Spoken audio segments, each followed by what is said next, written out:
Assalamualaikum warahmatullahi wabarakatuh. Materi hari ini itu adalah akuntansi mudharabah. Saya share screen dulu ya. Sebentar, akuntansi mudharabah. Nah, ini tentang akuntansi mudharabah. Saya cepat saja karena nanti ini hanya 45 menit. Saya share screen, saya besarkan dulu ya. Ya, oke.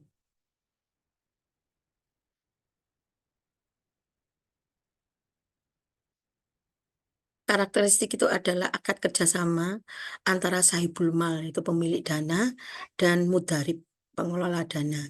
Jadi bank bisa sebagai pemilik dana, juga bisa sebagai pengelola dana dengan nisbah sesuai dengan kesepakatan. Jadi mudharabah ini sudah kita pelajari di awal-awal ya, di awal pertemuan mudharabah.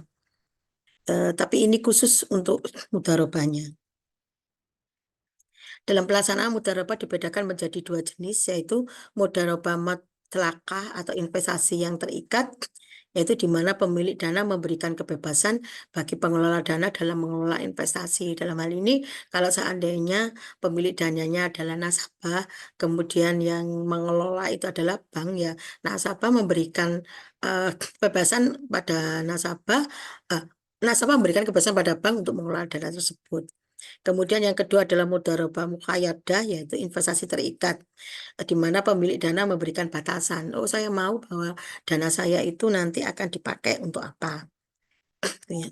Kemudian apabila bank sebagai pemilik dana, maka dana yang disalurkan disebut investasi mudharabah. Jadi meminjamkan ya. Jadi bagi bank itu adalah merupakan investasi.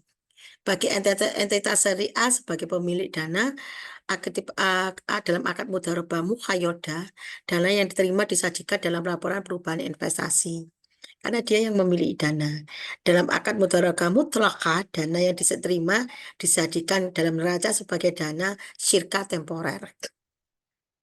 Kemudian, jika dari pengelola dana mudharabah menghasilkan keuntungan, maka porsi jumlah bagi hasil itu sesuai dengan nisbah.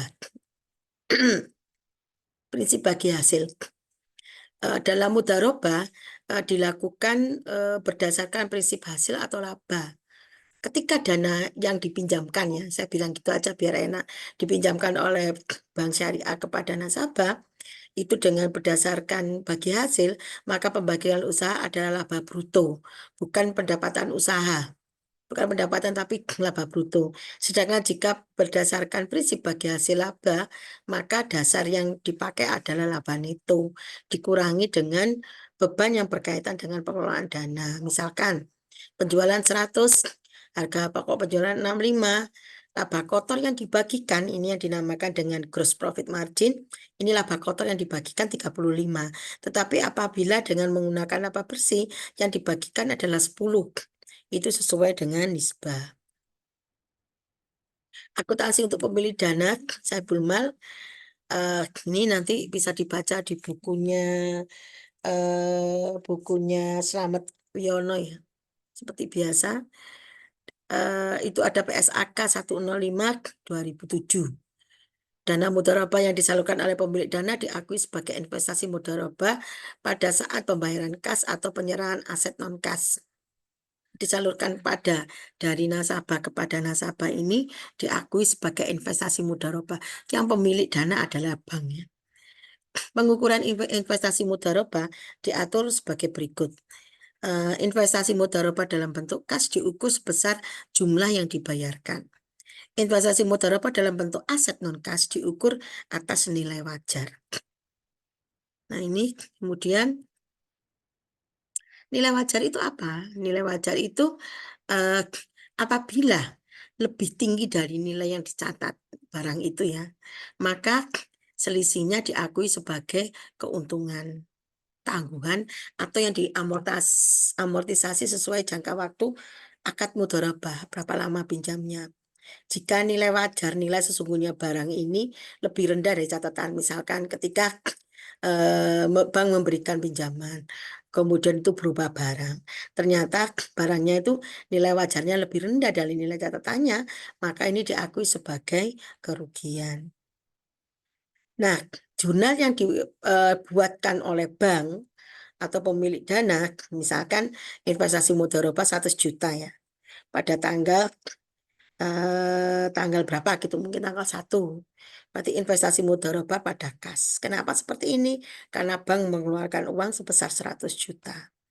Terus ini ada lagi, jika nilai wajar lebih rendah dari nilai tercatatnya, maka selisihnya dinamakan dengan kerugian. Jurnalnya adalah seperti ini. Investasi mudharabah, kerugian penurunan pada mesin. Nah, jika nilai wajar lebih tinggi, nilai sesungguhnya itu lebih tinggi dari nilai yang dicatat, itu berarti keuntungan. Kalau keuntungan, jurnalnya adalah investasi mudharabah, kemudian keuntungan tangguhan mudharabah pada posisi kredit dan mesin pada posisi kredit.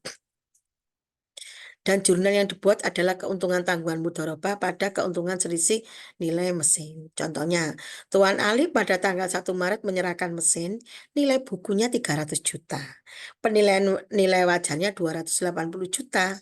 Berarti nilai yang sesungguhnya 280, padahal yang dicatat 300. Berarti dia ada kerugian. Ada kerugian. Nilai bukunya 300, nilai wajarnya 280. Ini jurnalnya. Dan begitu juga dengan kebalikannya. Nah, kemudian investasi mudharabah turunnya nilai atau hilang. Jika nilai investasi mudharabah turun sebelum usaha yang dimulai disebabkan oleh hilang atau rusak atau faktor lain yang bukan kelalaian dari pengelola dana atau nasabah, maka penurunan nilai tersebut diakui sebagai kerugian dan mengurangi saldo investasi mudharabah. Tentu saja ini nanti dengan dengan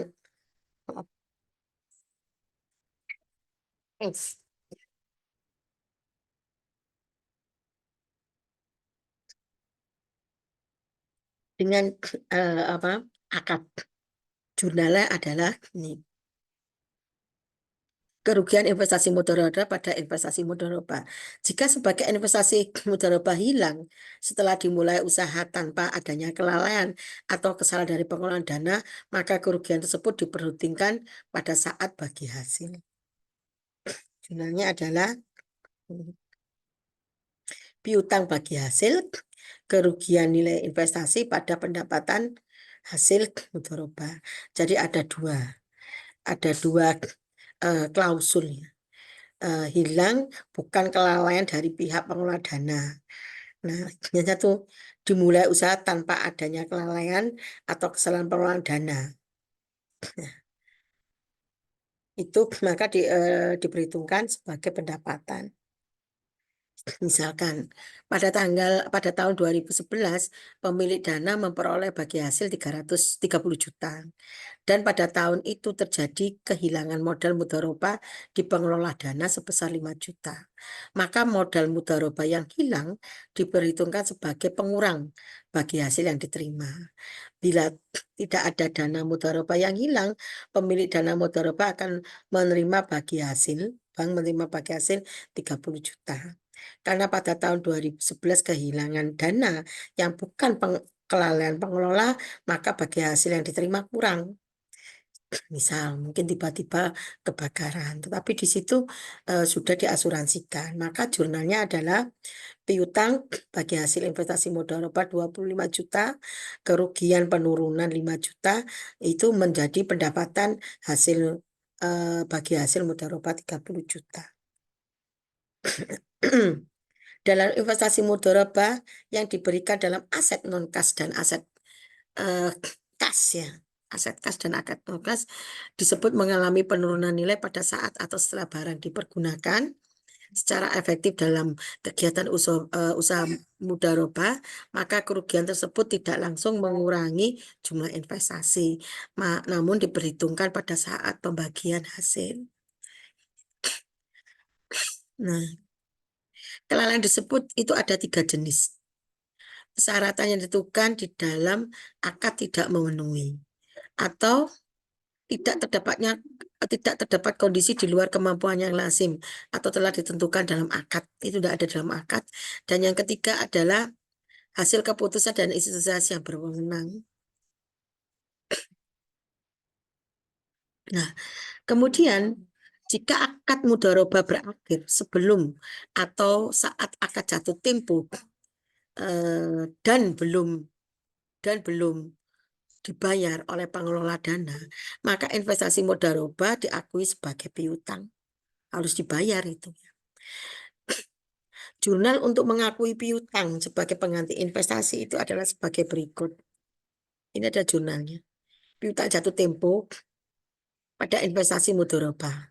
Sedangkan pada saat pemilik dana menerima pembayaran dari pengelola dana mudharabah, jadi ketika pada saat jatuh tempo mudharabah berakhir sebelum akad berakhir itu sebagai piutang. Sedangkan pada saat pemilik dana mudharabah menerima pembayaran dari pengelola dana mudharabah, maka jurnal yang dibuat adalah sebagai berikut. Kas pada piutang jatuh tempo. Ini ya. Penghasilan mudharabah. Jika investasi mudharabah melebihi 1 periode dalam pelaporan, penghasilan usaha diakui dalam periode yang terjadinya. Maka jurnalnya adalah sebagai berikut. Piutang bagi hasil investasi mudharabah pada pendapatan bagi hasil investasi mudharabah. Kemudian pada saat menerima pembayaran bagi hasil dari pengelola dana mudharabah, pemilik dana mudharabah akan membuat jurnal sebagai berikut. Nih, jurnalnya.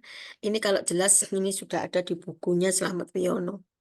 Nah, kerugian yang terjadi pada dalam suatu periode sebelum akad. Jadi dia rugi sebelum ada akad itu berakhir. Jadi di tengah-tengah. Maka diakui sebagai kerugian dan dibentuk penyisian kerugian investasi pada saat akad mudharabah berakhir. Jurnalnya adalah sebagai berikut. Nah ini, kerugian investasi mudharabah pada penyisian kerugian investasi mudharabah. Contoh, kalau ini adalah contoh penyajian di dalam neraca. Itu berada investasi mudharabah penyisian itu berada di sisi debit. Kemudian ketika sudah pada 31 Desember 2004 terakhir ya, itu dibuat jurnal penyesuaian dengan jurnal kerugian investasi mudharabah pada penyisian kerugian investasi mudharabah. Apabila ini ya, bahwa pada saat mudharabah berakhir, selisih antara investasi mudharabah setelah dikurangi dengan penyisian kerugian investasi dan pengembalian investasi mudharabah diakui sebagai keuntungan atau kerugian dan itu akan diakui dalam jurnal itu sebagai keuntungan investasi mudharabah dengan jurnal sebagai berikut. Kas, penyisian kerugian berada di sisi debit, kemudian investasi mudharabah dan keuntungan investasi mudharabah berada di sisi kredit. Ini contohnya. Pengelola dana mengembalikan investasi mudharabah ke pemilik dana sebesar 290 juta. Investasi mudharabah 300 juta. Dan penyisian kerugian 15 juta. Maka selisih antara kas yang diterima kan 290 juta. Dengan investasi mudharabah bersih 285 juta. Akan ada selisih 5 juta diakui sebagai keuntungan investasi mudharabah. Jurnalnya seperti berikut, sama dengan yang contohnya yang tadi. Di neraca akan dilaporkan sejumlah sisa setelah pembayaran kembali. Nah, itu ya. Kemudian ini yang kedua, bila kas yang diterima dari pengelola dana 280 juta, maka selisih antara kas yang diterima dan investasi mudharabah bersih 5 juta diakui sebagai investasi mudharabah kalau untuk bank. Jadi pemilik dana adalah bank, kas, penyisian kerugian 15 juta, investasi 5 juta, kerugian investasi mudharabah 5 juta pada investasi mudharabah 300 juta. Nah, ini pengakuan, ini nanti Anda pelajari sendiri bahwa Keuntungan atau kerugian mudharabah dan metode distribusi bagi hasil dapat dilakukan dengan dua metode yang saya katakan tadi. Metode laba kotor dan metode laba bersih. Ini sudah tadi ya. Ada contoh di awal tadi. Nah, pada pemilik dana di sini Bank Syariah, pencatatannya adalah piutang pada pendapatan bagi hasil mudharabah. Pada saat nasabah itu membayar ke Bank Syariah, ya dicatat kalau menerima dana itu apa? Kas. Kalau uang bertambah, kas berada di sisi debit dan piutang berkurang berada di posisi kredit. Nah, apabila pengelola dana mengalami kerugian, maka kerugian ditanggung oleh Bank Syariah dengan mengurangi investasi mudharabah asalkan ada akad ya, akad perjanjian di awal. Apabila pengelola dana mengalami kerugian, maka kerugian ditanggung oleh Bank Syariah akan mengurangi investasi mudharabah. Nah, ini apabila pemilik dana akan mengalami kerugian, ini tadi sudah. Akuntansi pengelola dana Bank Syariah. Nah, ini apabila Bank Syariah ini adalah pengelola dana. Jadi yang tadi itu adalah nasabah meminjam, kalau yang ini adalah nasabah menabung. Berarti bank sebagai pengelola dana. Ini jurnalnya. Kalau ada orang yang datang ke bank, nitipkan uang untuk dikelola oleh bank, jurnalnya adalah kas dana sirkah temporer. Kenapa dana sirkah temporer?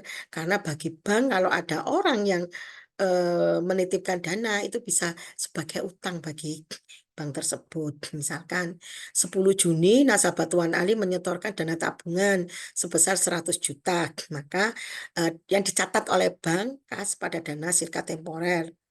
Pencatatan untuk pengambilan dana sirkah temporer pada kas. Setelah tanggal 10 Agustus, saldonya karena diambil menjadi 80 juta. Tidak ada penambahan, maka dicatat seperti ini. Dana sirkah temporer 200 juta, dana sirkah temporer Tuan Ali 80 juta, deposito ini, maka bagi hasil untuk Tuan Ali 200 juta dibagi 1M. 1M itu dari dana sirkah tabungan ditambah dengan deposito. Dikalikan 100 juta, memang dengan 20 juta. Bagi nasabah, kalau seandainya ada bagi hasilnya 60-40, bagi nasabah, dia memperoleh dana 12 juta dan bagi pengelola bank 8 juta. Sehingga bagi hasil Tuan Ali sekian, bagi hasil return, rate of return-nya 6%. Nah, ini adalah jurnalnya. Ini juga ada di buku. Nah, Pak pihak ketiga. Pihak ketiga nanti bisa dipelajari ini ya. Ini musyarakah. Sudah ada contoh-contohnya di buku maupun di ini. Musyarakah.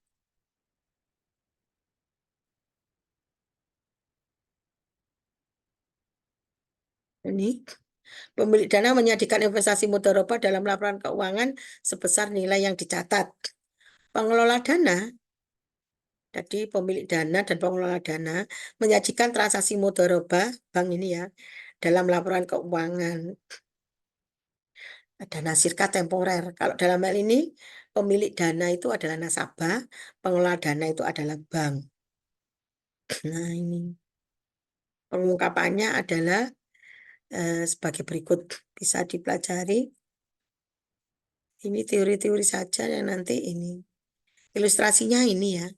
Bank Syariah Sejahtera menandatangani akad mudharabah musyarakah dengan PT Lancar pada tanggal 1 Mei 2011. Bank Syariah menyalurkan pembiayaannya dengan kas ini kepada PT Lancar dan PT Lancar 100 juta. Nisbahnya 40-60 dari laba kotor. Bagaimana hitunglah bagi hasilnya. Sudah. Ini jadi modal masing-masing 60 bagi 160 untuk mitra ya, dikalikan dengan dana tadi. Laba kotornya 200 juta. Jadi pengelolanya 16 juta, bank syariahnya 64 juta. Jadi ada cara pertama dan cara yang kedua. Terima kasih. Hari ini cukup untuk itu. Kemudian nanti ini ada soal-soal. Ini dari buku ini. Dari bukunya nggak kelihatan. Nggak kelihatan. Nggak kelihatan ya. Bukunya Selamat Wiono. Ini sudah saya. Ini dikerjakan. Kemudian nanti diletakkan di Google Drive. Letakkan di Google Drive yang di bawah ya, bukan yang di atas. Bukan yang di atas, di Google Drive yang di bawah. Oke, Google Drive yang hitam ini. Jadi, ini saya hapus nanti dulu. Ya, diletakkan di sini. Bentar saya biar tidak lupa.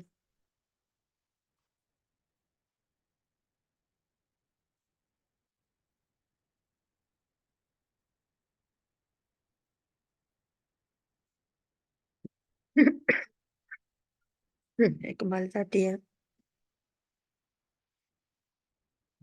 Ini taruh di sini ya. Oke. Karena hari ini saya masih ada 7 harian. Sebenarnya 7 hariannya besok ya. Jadi ini adalah materi yang saya berikan dan juga bisa ditulis sebagai tugas asinkronus. Saya akhiri perkuliahan kita untuk hari ini. Wassalamualaikum warahmatullahi wabarakatuh.